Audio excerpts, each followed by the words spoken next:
السلام علیکم ورحمۃ اللہ وبرکاتہ۔ اعوذ باللہ من الشیطان الرجیم، بسم اللہ الرحمن الرحیم۔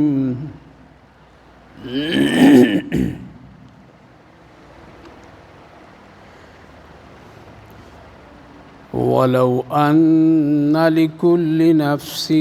ظَلَمَتْ مَا فِي الْأَرْضِ لَافْتَدَتْ بِهِ وَأَسَرُّوا النَّدَامَةَ لَمَّا رَأَوُا الْعَذَابَ وَقُضِيَ بَيْنَهُم بِالْقِسْطِ وَهُمْ لَا يُظْلَمُونَ۔ أَلَا إِنَّ لِلَّهِ مَا فِي السَّمَاوَاتِ وَالْأَرْضِ أَلَا إِنَّ وَعْدَ اللَّهِ حَقٌّ وَلَكِنَّ أَكْثَرَهُمْ لَا يَعْلَمُونَ۔ هُوَ يُحْيِي وَيُمِيتُ وَإِلَيْهِ تُرْجَعُونَ۔ يَا أَيُّهَا النَّاسُ قَدْ جَاءَتْكُمْ مَوْعِظَةٌ من ربكم وشفاء لما في الصدور وهدى ورحمة للمؤمنين۔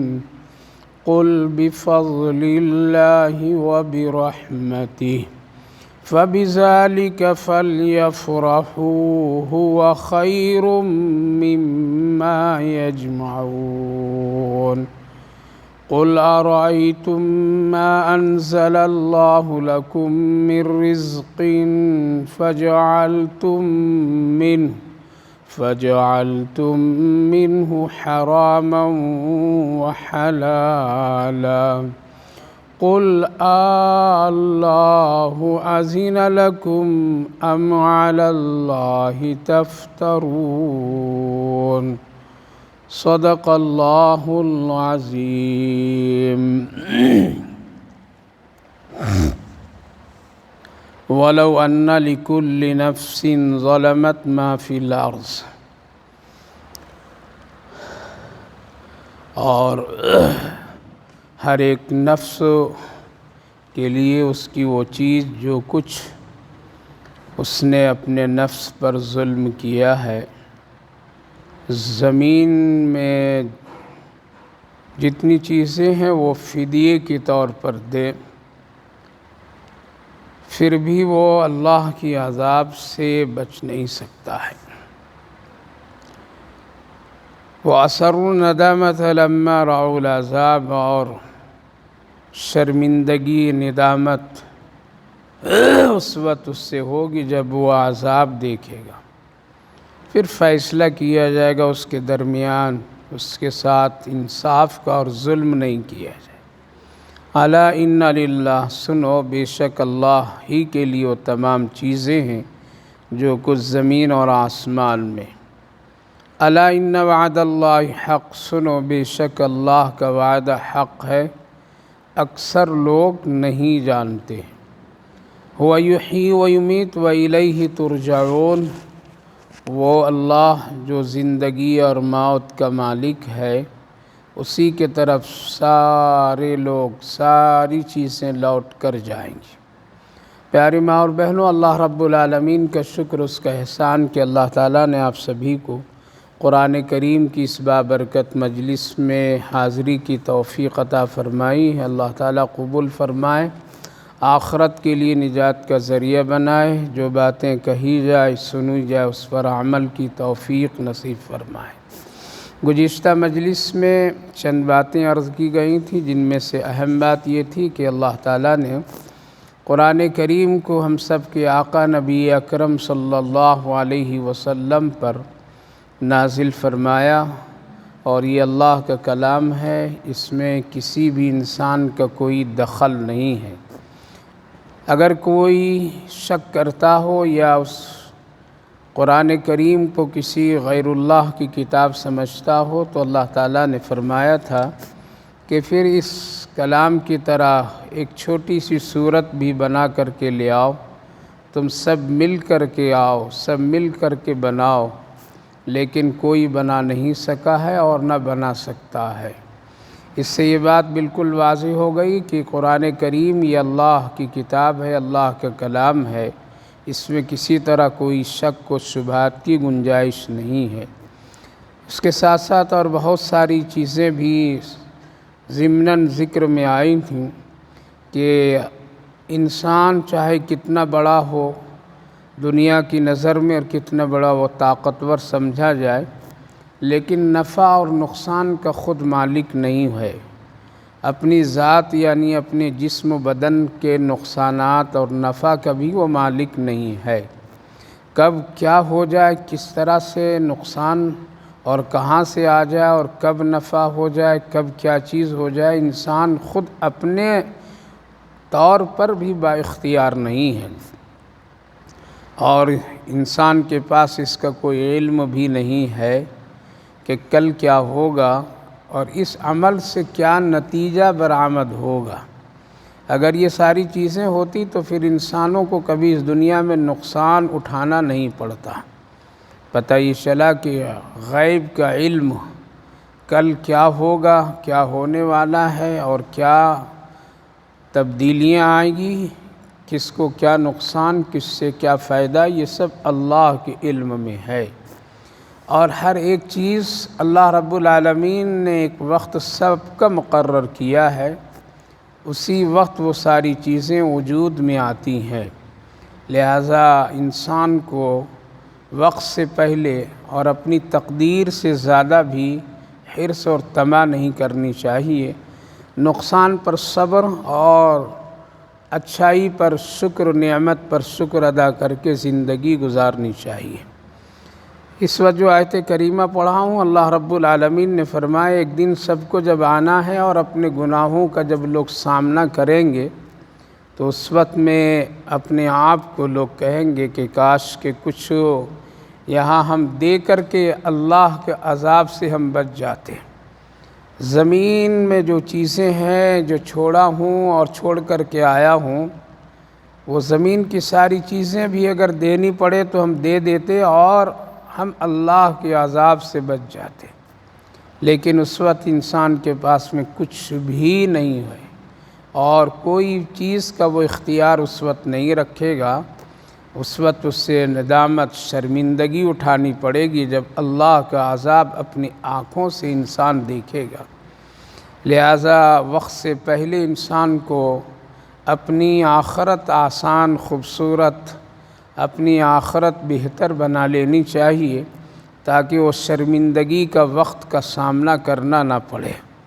پھر اللہ تعالیٰ نے فرمایا الا ان للہ ما فی السماوات والارض، دنیا کی جتنی بھی چیزیں اور نعمتیں ہیں میری ماں بہنوں، یہ سب اللہ نے ہم سب کو ضرورت کے لیے دیا ہے اور بطور امانت دیا ہے کہ تم اپنی ضرورت کے لیے ان چیزوں کو استعمال کرو، یہ بطور امانت ہے، اس میں خیانت اور تصرف مت کرو۔ لہذا جتنی بھی چیزیں ہیں، سر کے بال سے لے کر کے پاؤں کے ناخن تک، جسم کا ہر ایک حصہ ایک امانت اور ایک ضرورت ہے۔ دنیا کی بھی جتنی نعمتیں ہم سب کو اللہ نے دی ہے، جس شکل کی بھی، وہ سب ایک ضرورت کے طور پر دیا ہے، اور ضرورت کی چیز وہ ہے کہ اس سے ضرورت پوری کی جائے، نہ کہ اس سے اتنی محبت ہو، اتنی اس کے پیچھے آدمی لگ جائے کہ حقیقی معبود کو لوگ بھول جائیں، دینے والے کو بھول جائیں، اور اس خالق و مالک سے اپنا ناطہ اور رشتہ وہ توڑ لے ان ضرورت کی چیزوں کی وجہ سے۔ تو اللہ تعالیٰ نے فرمایا کہ سنو، جو کچھ زمین اور آسمان میں ہے وہ سب اللہ کی ہے۔ اگر انسانوں کی ہوتی تو وہ لے کر کے جاتے، انسان کی اگر یہ ساری چیزیں ہوتی تو پھر انسان اپنے ساتھ لے کر کے لوگ جاتے، لیکن انسانوں کے لیے ایک وقت ایسا آتا ہے کہ وہ بے بس ہو جاتا ہے، ساری چیزیں ہونے کے باوجود بھی وہ کچھ بھی نہیں لے جا سکتا ہے، ایک چیز، ایک دینار و درہم بھی اپنے ساتھ نہیں لے جا سکتا ہے۔ بلکہ اس قدر لاچار اور مجبور ہو کر کے اس دنیا کو چھوڑ کر کے جاتا ہے کہ اپنی زمین بھی اس سے نصیب نہیں ہوتی ہے۔ تو اللہ تعالیٰ نے ہم سب کو اس دنیا میں جتنی بھی نعمتیں دی ہے وہ ساری کی ساری چیزیں میرے ماں بہنوں ضرورت کے تحت ہے، لہٰذا ضرورت کے تحت اس کا استعمال کیجیے۔ ضرورت کے تحت اللہ کا شکر ادا کرتے ہوئے ان چیزوں کا استعمال کرنا چاہیے، نہ کہ اس میں تصرف، خیانت اور اس کے اندر بیزا عمل کرنا چاہیے۔ اللہ تعالیٰ نے فرمایا کہ میرا وعدہ بالکل حق ہے اور سچ ہے، جس کے لیے جو کچھ میں نے مقرر کیا ہے وہ دے کر کے رہوں گا، اور پھر ہم ہی ہیں جو موت اور حیات کا بھی مالک ہیں، یعنی زندگی دیا ہوں تو موت بھی دوں گا، اور جس کو زندگی ملی ہے اس کو مرنا بھی بالکل طے ہے۔ جو دنیا میں آیا ہے وہ دنیا سے اس کو واپس لوٹنا ہے۔ وَيُحْيِي وَيُمِيتُ وَإِلَيْهِ تُرْجَعُونَ، یہ 4 جملے ہیں۔ اگر ان 4 جملوں پر انسان اور ہم اور آپ غور کر لیں تو پوری زندگی کی حقیقت اور دنیا کی پوری حقیقت سامنے آ جاتی ہے۔ اللہ فرما رہا ہے هُوَ يُحْيِي وَيُمِيتُ، اللہ تعالیٰ زندگی عطا فرماتا ہے، وہی اللہ تعالیٰ موت بھی دیتا ہے، اور موت اس کو ملتی ہے جس کو زندگی ملی ہوئی ہوتی ہے۔ موت اس سے نہیں جس کو زندگی نہیں، لہٰذا جو آدمی اس دنیا میں آیا اس کے لیے لوٹنا ہے۔ مسافر جب کہیں جاتا ہے کسی شہر میں کسی جگہ پر تو ایک وقت کے لیے جاتا ہے اور ایک مدت کے لیے جاتا ہے۔ جب وہ وقت اور وہ مدت پوری کر لیتا ہے تو وہ جلدی جلدی واپسی کی فکر کرتا ہے اور واپسی کی تیاری کرتا ہے۔ مجھے جانا ہے، اپنا وطن لوٹ کر کے جانا ہے، ہم کو یہ تیاری کرنی ہے، اور پھر وہ پوری تیاری کر کے وقت سے پہلے لوٹ جاتا ہے۔ اسی طرح سے اس دنیا میں ہم سب ایک مسافر کی زندگی کی طرح لے کر کے آئے ہیں، یہاں آئے ہیں، اور ایک یہ دنیا ایک کھیل تماشے کی جگہ ہے جہاں اچھے اور برے دونوں فیصلے اور دونوں اعمال کیے جاتے ہیں، اور گویا کہ یوں سمجھ لیجئے ایک یہ بازار ایک سپر مارکیٹ کی طرح ہے۔ یہاں خریدنے والے لوگ اچھے، سستے، مہنگے ساری چیزیں خرید رہے ہیں، اور اس مارکیٹ میں اپنی اپنی ضرورتیں پوری کرنے کے لیے سامان تیار کرتے ہیں، لیتے ہیں، اور پھر فوراً نکل جاتے ہیں۔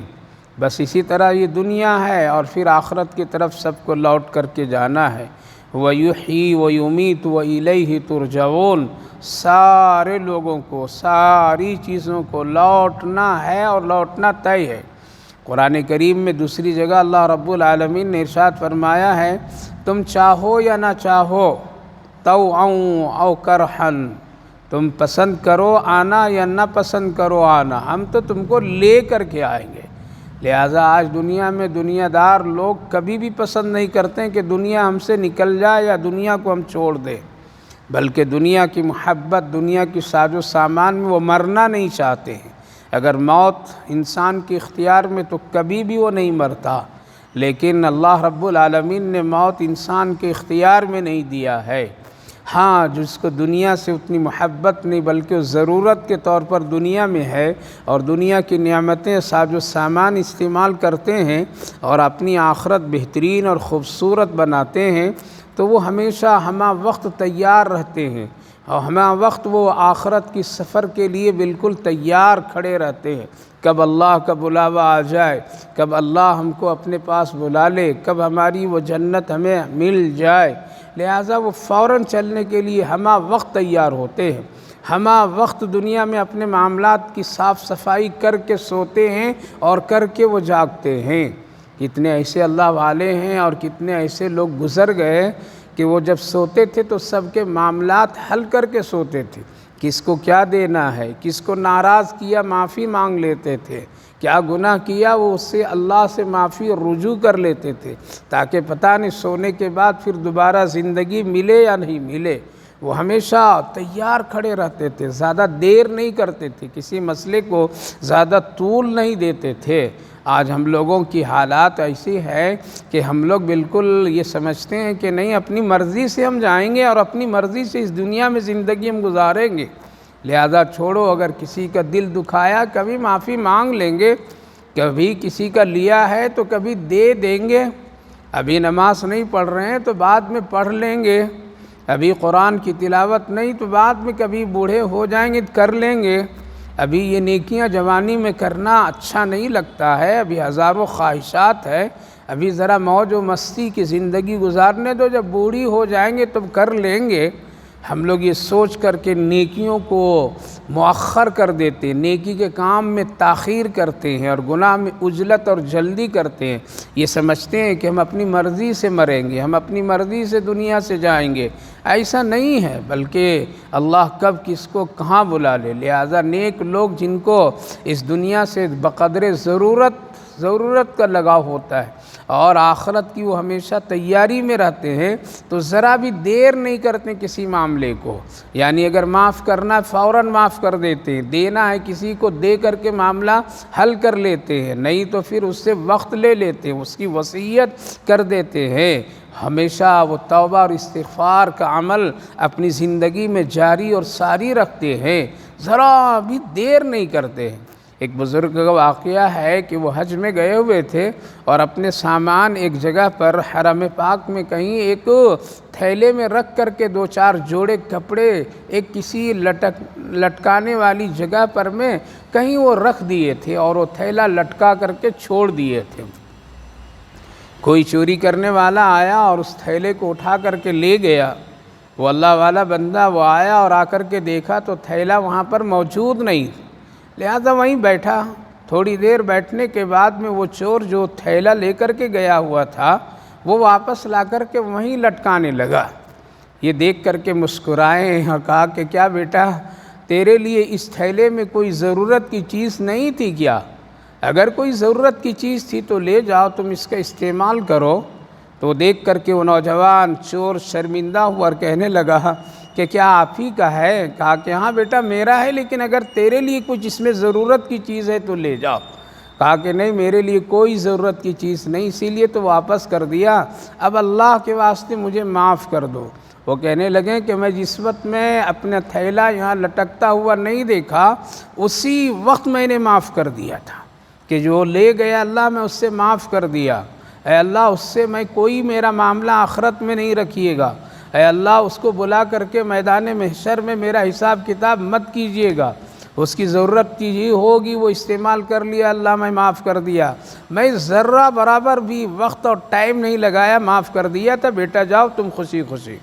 وہ نوجوان چور کہنے لگا کہ اتنی جلدی آپ کیوں معاف کر دیے جبکہ ابھی آپ سے میری کوئی ملاقات نہیں، کوئی شناسائی نہیں، پھر بھی معاف کر دیے آپ؟ کہا کہ اس لیے میں معاف کر دیا کہ اگر میرا اور تیرا معاملہ میدان محشر میں عدالت خداوندی کے سامنے پیش، تم بھی آؤ گے ہم بھی آئیں گے، میرا سامان آئے گا، تجھ سے سوالات کیے جائیں گے کیوں تم نے چوری کیا تھا، ہم اس پر کوئی بات چیت کریں گے، اللہ سوال و جواب کروائے گا، ایک دوسرے کا بدلہ دلائے گا، تو ایک لمبا وقت لگے گا اور ہماری وجہ سے کتنے جنتیوں کو جنت میں جانے میں تاخیر ہو جائے گی، اور خود ہم سب کے آقا نبی اکرم صلی اللہ علیہ وسلم کو ہماری وجہ سے کہیں میدان محشر میں تکلیف نہ ہو، اس لیے میں نے پہلے معاملے کو صاف صفائی کر دی تاکہ میدان محشر میں زیادہ وقت نہ لگے اور کسی بھی جنتی کو جنت میں جانے میں دیر نہ ہو، اور میری وجہ سے میرے آقا حضرت محمد الرسول اللہ صلی اللہ علیہ وسلم کو جنت سے زیادہ دیر تک کے باہر نہیں رہنا پڑے، اس لیے میں معاف کر دیا۔ آج ہم لوگوں کا حال یہ ہے کہ مرنے تک کے نہیں معاف کرتے ہیں، قبر میں انسان چلا جاتا ہے سڑ گل مر جاتا ہے، پھر بھی لوگ کہتے ہیں ہم نے اس کو معاف نہیں کیا ہے، معاف بھی نہیں کریں گے۔ میری ماں بہنوں، یہ عادت ایک مسلمان ایک ایمان والے کی نہیں ہے، ایسی سوچ ایک اہل ایمان کے لیے مناسب نہیں ہے، ایسی باتیں اور ایسا خیال رکھنا جتنے جلدی آپ معاف کریں گے عرش والا بھی اتنے ہی جلدی معاملات کو معاف فرما دیتا ہے، اس لیے لوٹنا ہے سب کو اللہ کی طرف، هو یحیی و یمیت و الیہ ترجعون، زندگی ملی ہے جینا ملا ہے تو موت بھی ملے گی، مرنا بھی طے ہے اور سب کو اللہ کی طرف لوٹ کر کے جانا ہے۔ یا ایھا الناس قد جاءتکم موعظۃ من ربکم وشفاء لما فی الصدور وہدی ورحمۃ للمؤمنین۔ قل بفضل اللہ وَبِرَحْمَتِهِ فَبِذَلِكَ فَلْيَفْرَحُوا هُوَ خَيْرٌ مِّمَّا يَجْمَعُونَ۔ اے لوگو، بالتحقیق کہ تمہارے پاس ایک نصیحت اللہ کی جانب سے، تمہارے رب کی جانب سے آئی ہے، اور اس میں لوگوں کے سینے کی بیماریوں کے لیے، سینوں کی تکلیفوں کے لیے شفا ہے، وہ شفاء لما فی الصدور، اور اس میں ہدایت ہے اور رحمت ہے مومنین کے لیے۔ قل بفضل اللہ، اے میرے محبوب لوگوں سے کہیے کہ یہ نعمت اللہ کی طرف سے ہے، بہت بڑا فضل ہے اور رحمت ہے۔ فبذالک، لہٰذا ان دونوں چیزوں پر، یعنی اس قرآن کریم اور اس نصیحت پر تم کو خوش ہونا چاہیے۔ فبذالک فلیفرحوا، خوب خوش ہونا چاہیے، اور اس سے بڑی کوئی خوشی نہیں۔ وَهُوَ خَيْرٌ مِّمَّا يَجْمَعُونَ، تمہارے پاس دنیا میں جتنی بھی چیزیں ہیں، جتنی چیزوں کو تم جمع کر رکھے ہو، جو کچھ تیرے پاس ہے، ان میں سب سے بہتر خوشی کی جو چیز ہے وہ یہ ہے۔ کیا ہے وہ؟ موعظہ۔ علماء مفسرین فرماتے ہیں قد جاءتکم موعظۃ سے مراد قرآن کریم ہے۔ اس سے پہلے ایک آیت گزری جس پر اگلے ہفتے میں نے عرض کیا تھا کہ اللہ کا یہ کلام ہے، اس میں بڑی خوبیاں ہیں، اس کے اندر بہت ہی بھلائیاں ہیں، اور ہم سب کے لیے سراپا ہدایت کے لیے اللہ نے نازل کیا ہے۔ دنیا اور آخرت کی ساری کامیابیاں اسی قرآن کریم میں اللہ نے رکھا ہے، لہذا اسی سے متعلق لوگ کبھی پوچھتے تھے یہ قرآن ہے کیا ہے، اس کے پڑھنے سے کیا فائدہ ہوگا، اس کے سننے سے کیا فائدہ ہوگا، اس سے کیا ہمارا دنیاوی فائدہ اور آخرت کے فائدے ہیں، کیا چیز ہے؟ تو اللہ تعالیٰ نے فرمایا یا ایھا الناس، یہاں ناس اللہ نے فرمایا ہے، اس سے پتہ چلا سب کے لیے قرآن، مسلمانوں کے لیے بھی، کافروں کے لیے بھی، مشرکوں کے لیے بھی، یہود و نصارہ کے لیے بھی، ہر ایک مذہب کے لوگوں کے لیے قرآن کریم نفع کی کتاب ہے۔ اگر صرف مسلمانوں کے لیے کتاب ہوتی خاص تو اللہ فرماتا یا ایھا الذین آمنوا، اے ایمان والو تمہارے پاس ایک نصیحت آ چکی ہے، لیکن اللہ نے فرمایا یہ ناس سے تمام دنیا کے مذہب کے لوگ، تمام دنیا کا ہر ایک فرد اس میں شامل ہے، جو بھی قرآن سے تعلق جوڑے گا، جو بھی قرآن سمجھنا چاہے گا، جو بھی قرآن پڑھنا چاہے گا، جو بھی قرآن سے محبت کرے گا، اس کو یہ فائدے ملیں گے، اس کو ان ساری نعمتیں حاصل ہوگی، چاہے وہ کوئی بھی ہو۔ لہذا اس دنیا میں غور کیجئے میری ماں بہنوں، کتنے ایسے لوگ ہیں جب قرآن پر ریسرچ کرتے ہیں، غور و فکر کرتے ہیں، تدبر کرتے ہیں، اس کو پڑھتے ہیں، سمجھنے کی کوشش کرتے ہیں، تو الحمدللہ اللہ تعالیٰ اس سے اسلام کی دولت سے مالا مال فرما دیتا ہے۔ اسی وقت میں ان حالات میں جس وقت دنیا میں جنگ کی کیفیت ہے، لیکن دیکھیے کہ قرآن کریم کو لوگ پڑھنے کے لیے نکل پڑتے ہیں۔ ایک طرف یہ حالات ہیں، ایک طرف وہ خون خرابہ کی کیفیت ہے، لیکن اسی حالات، اسی موقع پر میں ایک دو لوگوں کی ایک بہت بڑی تعداد ہے جو قرآن اٹھا کر کے وہ لوگ دیکھنا چاہتے ہیں آخر ہے کیا، جو لوگ مرنا جینا چاہتے ہیں تو اللہ کے لیے کون وہ لوگ ہیں اور کیا کہہ رہا ہے قرآن۔ جب قرآن پر اپنی گہری نظر اور سوچ منتقل کرتے ہیں تو آج کتنے ایسے بڑے بڑے کھلاڑی، گانے والے، شرابی کبابی سے دنیا جوڑ رکھنے والے، نہ جانے کیسے کیسے لوگ قرآن کریم کی برکت سے آج اسلام کو قبول کر کے دنیا والوں کو یہ بتا رہے ہیں کہ قرآن ہی ایک سراپا ہدایت کی کتاب ہے۔ تو اللہ تعالیٰ نے قرآن صرف مسلمانوں ہی کے لیے نازل نہیں فرمایا ہے بلکہ پورے عالم انسانیت کے لیے نازل فرمایا۔ اس لیے فرمایا اے لوگو تمہارے پاس ایک نصیحت آئی ہے۔ نصیحت اس کو کہتے ہیں کہ جو نصیحت کرنے والا بہت خیر خواہ ہو، یعنی اس کے دل میں ایک تڑپ ہو، اس کے دل میں ایک بڑی ہمدردی ہو، وہ چاہتا ہو کہ ہماری بات سے، ہماری نصیحت سے ایک آدمی جلدی سے سدھر جائے، اس کو آخرت کے بہت بھلائیاں مل جائے، یہ اچھا انسان بن جائے، اس کا درد وہ رکھتا ہو، اس کے دل میں محبت ہو، اس کے اندر میں تڑپ کی کیفیت ہو، اس کو نصیحت کہتے ہیں، اس کو واعظ کہتے ہیں۔ لہذا قرآن کریم میں یہی کیفیت ہے کہ اس کو جو بھی سینے سے لگایا اس کو چار چاند لگا دیتا ہے قرآن کریم۔ لہذا اللہ نے فرمایا کہ قرآن پڑھنے میں تمہارا دل اور تمہاری کیفیت کو یہ قرآن بدل کر کے رکھ دے گا، یہ اللہ کی طرف سے ایک نصیحت ہے۔ اور اس کے اندر میں ساتھ ساتھ وہ شفاء لما فی الصدور، تمہارے سینے میں، تمہارے دل میں جس طرح کی بھی کوئی بیماری ہے اس کے لیے یہ قرآن شفا کا ذریعہ ہے، شفا کا ذریعہ ہے۔ قرآن کریم دونوں عمل کے لیے ہمارا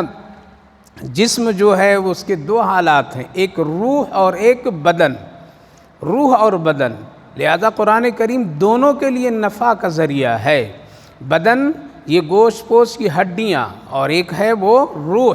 لہذا روح کی بھی غذا قرآن، اور ظاہری جسم کی بیماریوں اور پریشانیوں کے لیے بھی قرآن۔ اسی لیے اللہ نے فرمایا شفاء لما فی الصدور، یعنی اگر تمہارے سینے میں کسی طرح کے کوئی ظاہری بدنی روگ ہے، کوئی بیماری ہے، تو اس قرآن کریم کے ذریعے سے اس سے شفا بھی ملے گا۔ قرآن کے ذریعے سے تمہاری بیماریاں ظاہری دور ہو جائے گی، تمہارے جسم اور جسہ اور تمہارے جسم کے حصے میں کوئی تکلیف، تو اسی قرآن کریم کی برکت سے، قرآن کریم کی تلاوت سے، قرآن کریم کی محبت سے، قرآن کریم کے سمجھنے پڑھنے عمل سے تمہارا ظاہری جسم کے تکالیف کو بھی دور کر دیا جائے گا۔ اور سب سے بڑا فائدہ یہ ہے کہ تمہارے روح میں ایک سکون کی کیفیت ہوگی، تمہیں روحانیت ایک طاقت حاصل ہوگی، ایمان کے اندر میں ایک قوت حاصل ہوگی۔ لہذا قرآن کریم جسم کے دونوں حصوں کے لیے نفع اور فائدہ کا ذریعہ ہے۔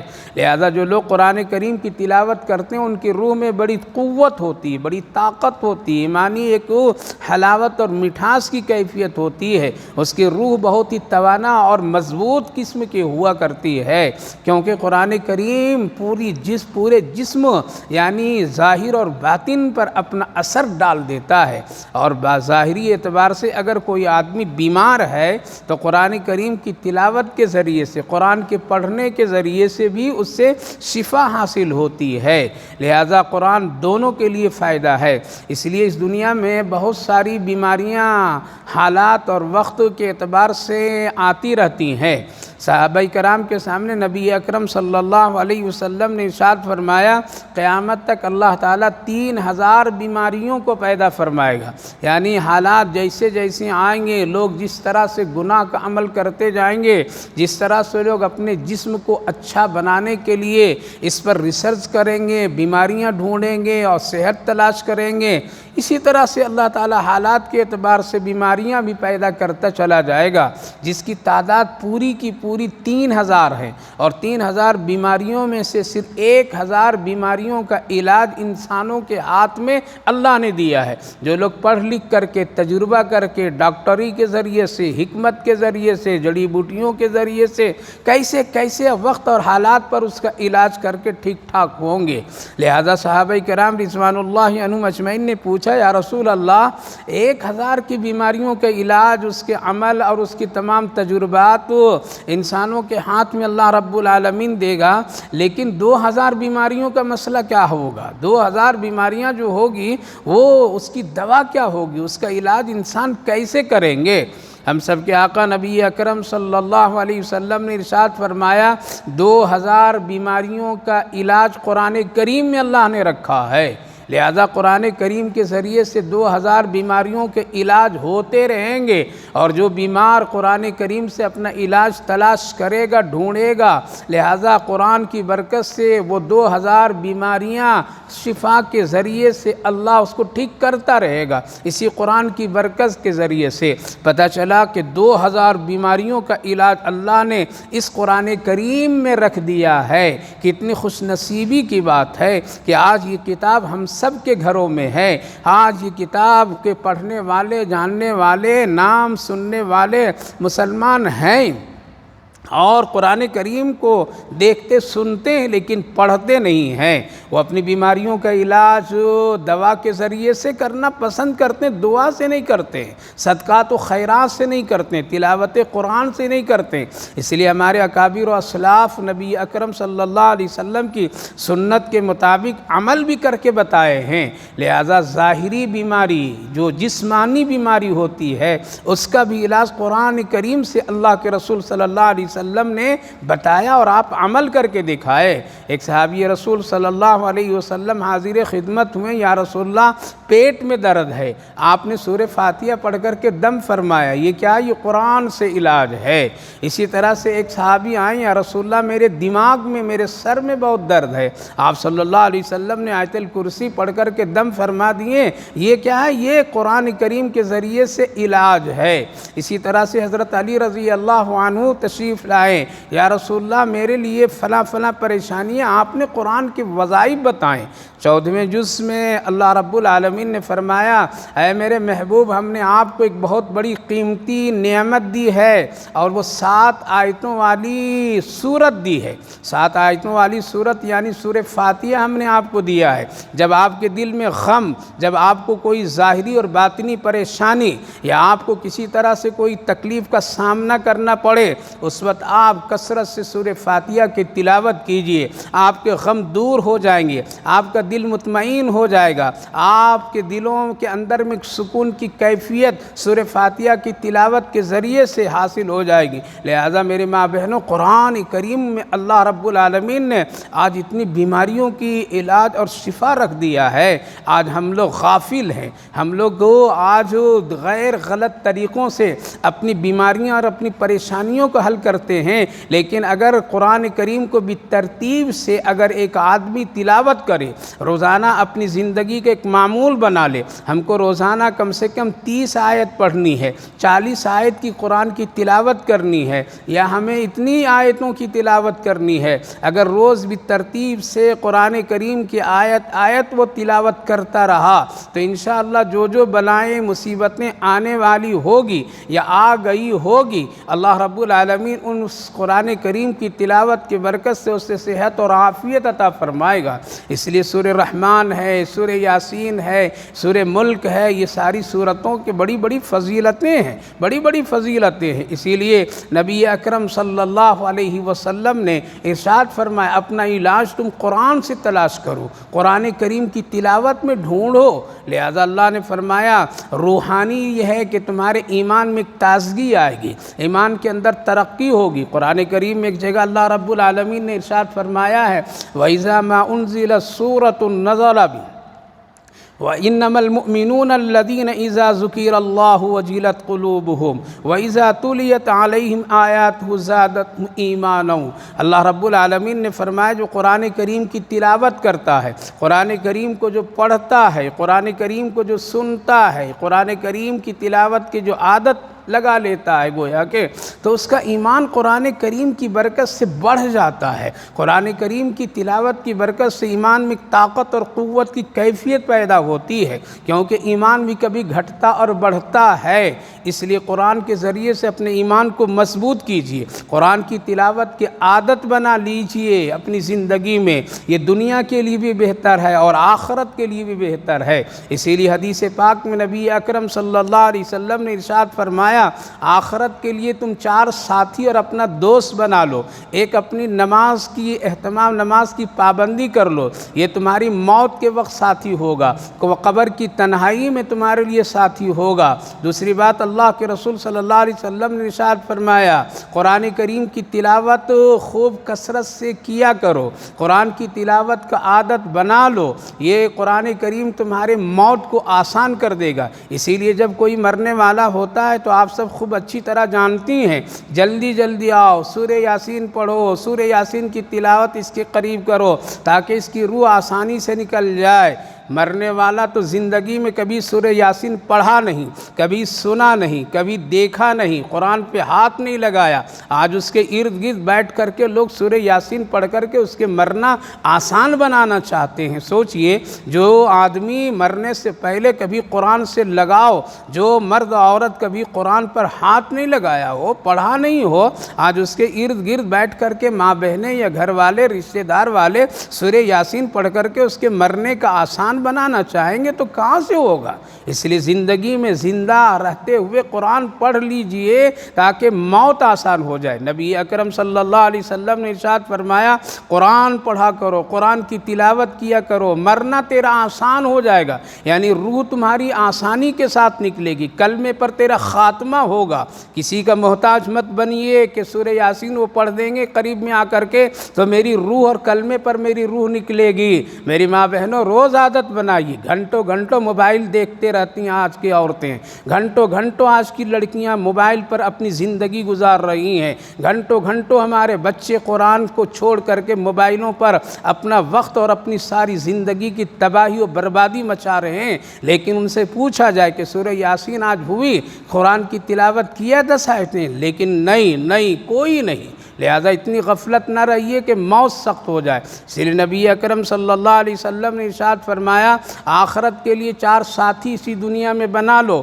نماز کی پابندی کرو، کبھی مت چھوڑو، یہ تمہارے لیے قبر کے ساتھی بنے گا، موت کے وقت میں بھی تیرا ساتھی بنے گا، میدان محشر میں بھی تیرے ساتھ ساتھ نماز ہوگی۔ اور قرآن کی تلاوت کی عادت خوب کثرت سے بنا لو، قرآن کی تلاوت خوب کرو تاکہ مرنا تیرا آسان ہو جائے، کلمے پر تیرا خاتمہ ہو جائے، اور قبر کی وحشت اور تنہائی، ڈر اور خوف اسی قرآن کے ذریعے سے اللہ ختم فرما دیتا ہے۔ حدیث پاک میں نبی اکرم صلی اللہ علیہ وسلم نے ارشاد فرمایا کہ جب مردے کو قبر میں رکھ دیا جاتا ہے اور جو دفن کرنے کے بعد میں لوگ وہاں سے ہٹتے ہیں، ابھی 40 قدم وہ نکلتے ہیں کہ ایک فرشتہ آتا ہے، بڑا نورانی چہرہ والا، بڑا حسین اور خوبصورت ہوتا ہے، اور اس کے سر کی طرف کھڑا ہو جاتا ہے۔ پھر تھوڑی دیر کے بعد میں ایک اور فرشتہ آتا ہے، وہ بھی بڑا خوبصورت اور پیر کی طرف کھڑا ہوتا ہے۔ اس کی روح واپس ہوتی ہے اور یہ زندہ ہوتا ہے تو اپنے سامنے 2 خوبصورت چہرے والوں کو دیکھتا ہے، پوچھتا ہے آپ کون ہیں؟ میرے رشتہ داروں میں سے آپ نظر نہیں آ رہے ہیں، آپ میرے دنیا کے دوستوں میں سے کوئی دوست بھی نہیں نظر آ رہے ہیں، آخر آپ ہیں کون؟ لہٰذا وہ دونوں فرشتے کیا خوبصورت جواب دیتے ہیں۔ سر کی طرف کھڑا ہونے والا فرشتہ کہتا ہے میں تمہاری تلاوت ہوں جو فجر کی نماز کے بعد تلاوت کیا کرتا تھا، تہجد کے بعد کیا کرتا تھا، لہٰذا تم قرآن کریم کی جو کثرت سے دنیا میں تلاوت کرتا تھا، آج اللہ نے مجھے خوبصورت شکل میں تیرے پاس بھیجا، یہ کہہ کر کے جاؤ۔ اس نے دنیا کی تنہائی میں قرآن پڑھا کرتا تھا، آج وہ بندہ قرآن کی برکت سے اس کو ذرا تسلی دے دو، قبر میں تنہا ہے، اس کو ڈر لگ رہا ہوگا، سوال کا جواب دینا کہیں اس کے لیے مشکل نہ ہو جائے، جاؤ اس کو تسلی دے دو۔ لہذا نبی اکرم صلی اللہ علیہ وسلم نے فرمایا قرآن تمہارا قبر کا ساتھی بنے گا، دل کو تسلی دے گا، سکون دے گا۔ میرے ماں بہنوں یقین کیجئے، پڑھیے روزانہ۔ سونے میں زندگی گزر رہی ہے، 12 بجے دین تک لوگ سوتے ہیں، اللہ اکبر، کبھی قرآن کی تلاوت کی گھر کے اندر میں کیفیت نہیں پیدا ہوتی ہے، ماں سو رہی، باپ سو رہے ہیں، جوان سو رہے ہیں، بچے سو رہے ہیں، ایسے لگ رہے ہیں جیسے زندہ قبرستان میں لوگ چلے گئے ہیں، کوئی کسی کو فکر نہیں مرنے کے بعد کیا ہوگا۔ لہذا قرآن کریم کی تلاوت کیجئے، قبر کی تنہائیوں میں یہ تسلی دینے والا بنے گا۔ اور پیر کی طرف جو فرشتہ کھڑا ہوتا ہے وہ کہتا ہے کہ میں تمہاری فجر کی نماز ہوں، تم اس وقت میں اللہ کی عبادت کرتے تھے جب سارے لوگ سوتے تھے، اپنی محبوب نیند کو ترک کر کے اللہ کے سامنے کھڑے ہوتے تھے، آج تم اس قبر میں تنہا ہو، تمہیں تسلی دینے کے لیے اللہ نے مجھے ایک شکل دے کر کے بھیجا ہے۔ لہذا نماز بھی وہاں ملے گی، قرآن بھی وہاں ملے گا، اس لیے قرآن کو اپنا ساتھی بنائیے، اپنا دوست بنا لیجئے۔ آقا کریم صلی اللہ علیہ وسلم نے ارشاد فرمایا کہ یہ قرآن اپنے ساتھی آخرت کے بنا لو اس دنیا میں صدقہ کے ذریعے سے، یعنی جتنا تم کو ممکن ہو سکے، وسعت جتنی ہو، گنجائش ہو، تھوڑا سا تھوڑا کچھ نہ کچھ تم صدقہ خیرات کرتے رہو، یہ تمہارے لیے آخرت کے لیے ایک بہترین ساتھی بنے گا، جہنم کی آگ کو یہ ٹھنڈی اور بجھا دے گا۔ صدقے کے ذریعے سے بڑی سی بڑی مصیبتیں ٹل جاتی ہے، لہذا صدقے کو اپنا ساتھی بنا لو، لہذا کچھ نہ کچھ صدقہ خیرات کرتے رہیے۔ اپنے جسم اور اپنے لباس پر جتنے توجہ دے رہے، بننے اور سنورنے کے لیے جتنی قیمتی سے قیمتی چیزیں آپ خرید رہی ہیں، اور آج دولت جس قدر سے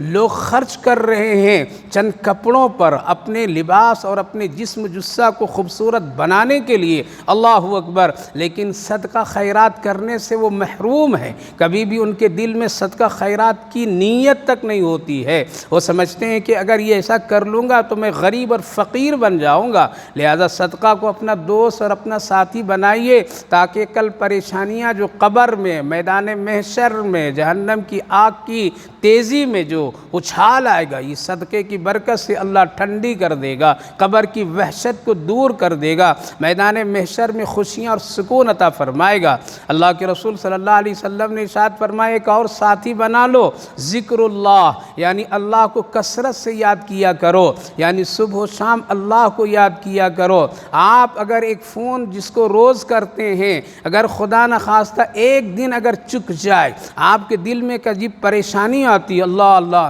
آج فلاں سے نہیں بات کر سکا، آج بیٹی سے بات نہیں کر سکا، آج بھائی سے نہیں بات کر سکا، سہیلی سے بات نہیں کر سکا، آج فلاں دوست رشتہ دار سے نہیں بات کر سکا، پتہ نہیں وہ ناراض ہو گیا ہوگا، وہ میرے فون کا انتظار کر رہا ہوگا، ہائے ہائے یہ دنیا کی کیفیت میں اتنی بے چینی۔ لیکن میری ماں بہنوں، کبھی آپ نے یہ سوچا، آج ہم نے کلمہ لا الہ الا اللہ کا وظیفہ نہیں پڑھ سکا، درود پاک نبی اکرم صلی اللہ علیہ وسلم کے اوپر نہیں پڑھ سکا، ہم نے فلاں یہ ذکر نہیں کر سکے، پتہ نہیں میرا رب کیا کہہ رہا ہوگا۔ پیارے نبی صلی اللہ علیہ وسلم ہمارے درود پاک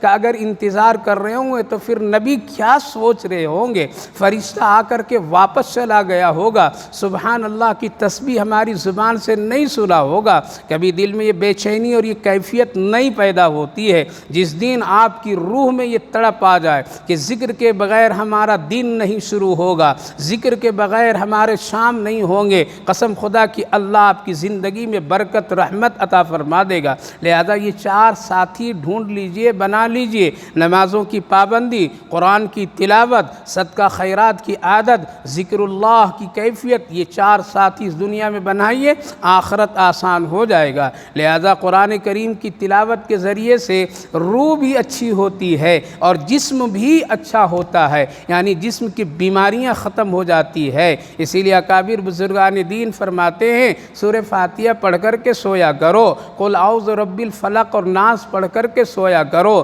آیت الکرسی پڑھ کر کے سویا کرو، قل هو اللہ پڑھ کر کے سویا کرو، درود شریف پڑھ کر کے سویا کرو، تاکہ رات میں جو بلائیں مصیبتیں شیطان پھیلاتا ہے اور جسم پر جو حصے پہ ڈالتا ہے، یہ تمہارے لیے شفا اور دفاع کا ذریعہ بن جائے۔ اسی لیے نبی اکرم صلی اللہ علیہ وسلم چند صورتوں کی بڑی بڑی فضیلتیں بتائے ہیں۔ اکابر و صحابہ کرام رضوان اللہ عنہم اجمعین کا تجربہ ہے کہ فلاں آیت کے پڑھنے سے یہ عمل ہوتا ہے، اس سے یہ فائدے ہوتے ہیں۔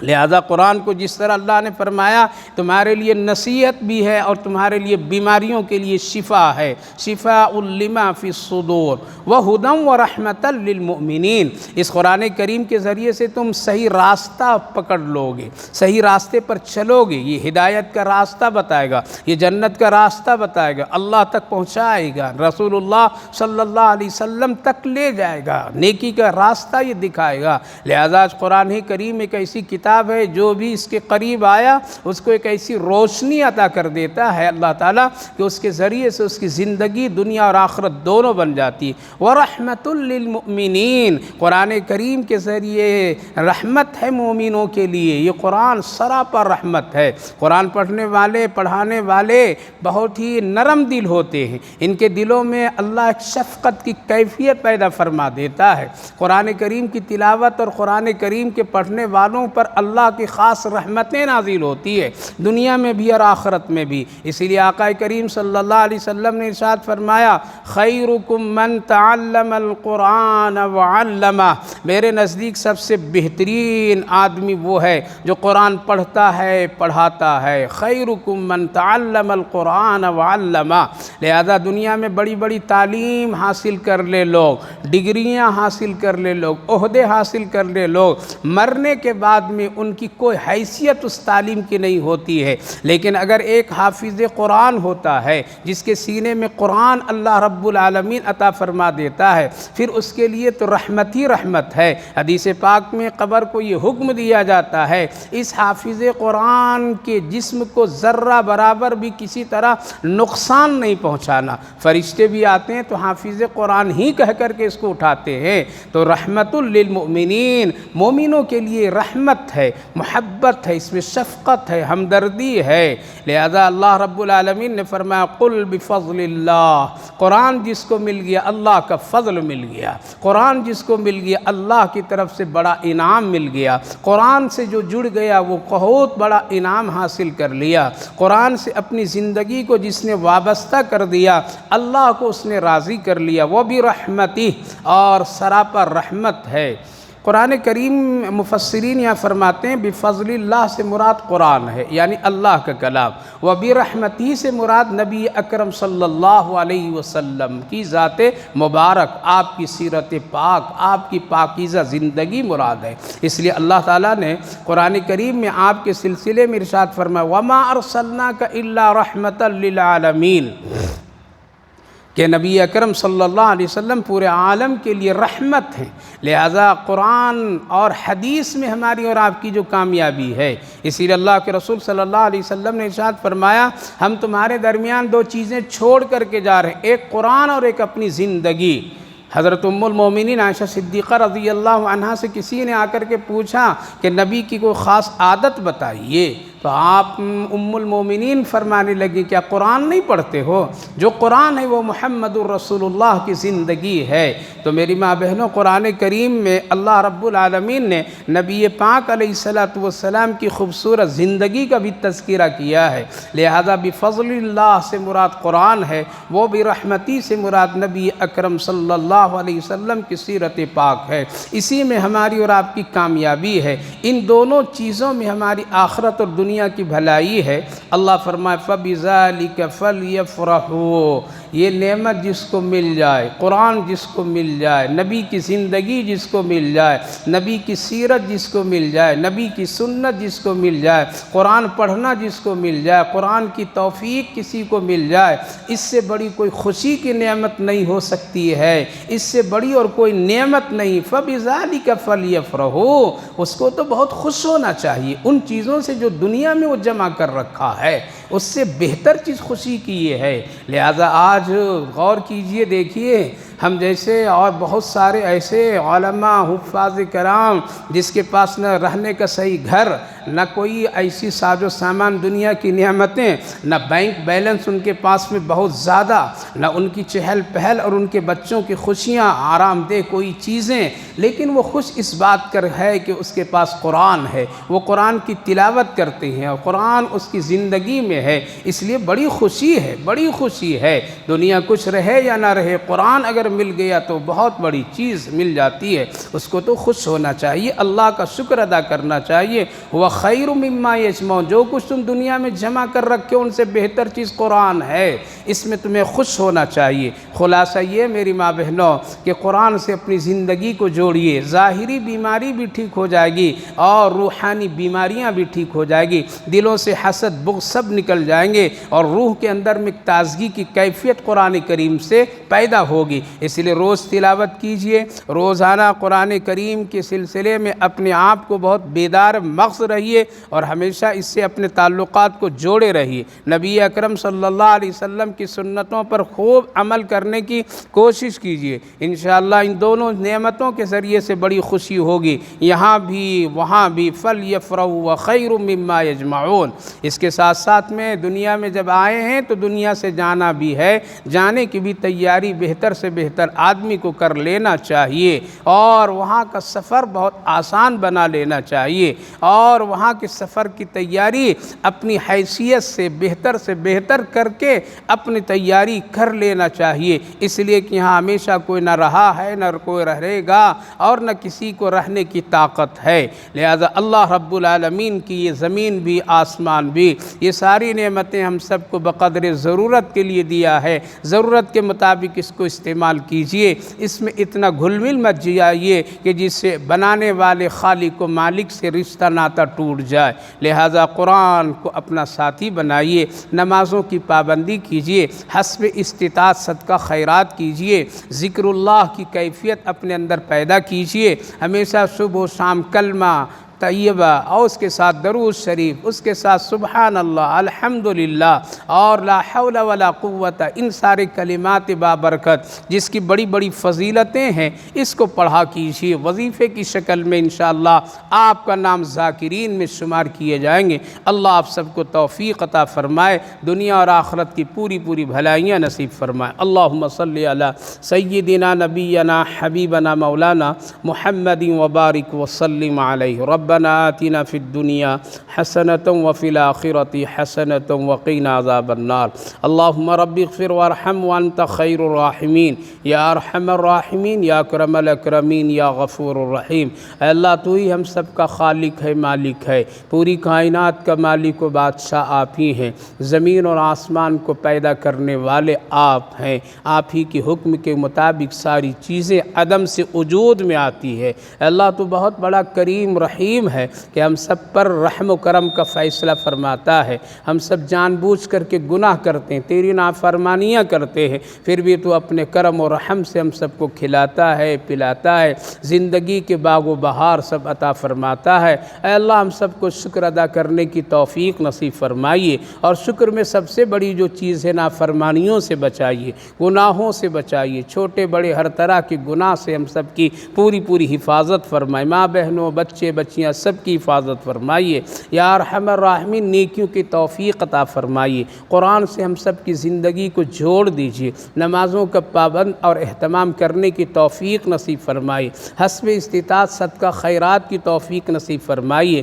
اے اللہ ذکر کی توفیق دیجیے تاکہ آپ سے ہم سب کا رشتہ مضبوط بنا رہے۔ یا ارحم الراحمین یہ فتنوں کا زمانہ ہے، اے اللہ شیاطین پوری طریقے سے اپنی پوری طاقت سے ہم سب کو گمراہ کرنے میں لگے ہے، اور ہم سب اس کی بات کو آسانی سے قبول کر لیتے ہیں۔ اللہ ہم سب کو حفاظت فرمائیے، شیاطین کی شر سے حفاظت فرمائیے، کفر کی کفران اور اس کی سختیوں سے اللہ حفاظت فرمائیے، باطل طاقتوں سے حفاظت فرمائیے۔ یا ارحم الراحمین مظلوموں کا تو سہارا ہے اللہ، سب کو سہارا عطا فرمائیے، بھوکوں پیاسوں کو کھلانے والا سب کی زندگی کی ضروریات کو پوری فرما دیجیے۔ جہاں جہاں تیرے پاک نبی کی امت پریشان ہے اللہ ان سب کی مدد غیبی نصیب فرما دیجیے، سکون نصیب فرمائے، امن نصیب فرمائیے۔ یا ارحم الراحمین اس بابرکت مجلس کو بے حد قبول فرمائے، اتنے ماں بہنیں حاضر ہوئی اللہ سب کی زندگی میں برکت رحمت عافیت عطا فرمائے، جو لوگ بھی اس کے انتظام میں لگے رہتے ہیں اللہ ان کے سب کے خیر و برکت رحمت عطا فرمائیے، سننے والے کو، سنانے والے کو، انتظام کرنے والے کو اللہ قرآن سے اس کی زندگی کو جوڑ دیجیے۔ اللہ کل یہ ہمارے لیے بہترین ساتھی اور بہتر عمل والا اے اللہ ہم سب کے لیے بن جائے۔ یا ارحم الراحمین سب کی ضروریات اور حاجات قرآن کریم کی برکتوں سے پوری فرما دیجیے، بیماروں کو صحت و شفا نصیب فرمائیے، صحت مندوں کو سلامتی نصیب فرمائیے، جو لوگ دنیا سے جا چکے ہیں ان سب کی بخشش و مغفرت فرما دیجیے۔ ہماری ان دعاؤں کو اپنے فضل و کرم رحمتوں سے قبول فرمائیے۔ صلی اللہ علی النبی وعلی آلہ وسلم۔ سبحان ربک رب العزت عما یصفون وسلام علی المرسلین والحمد للہ رب العالمین۔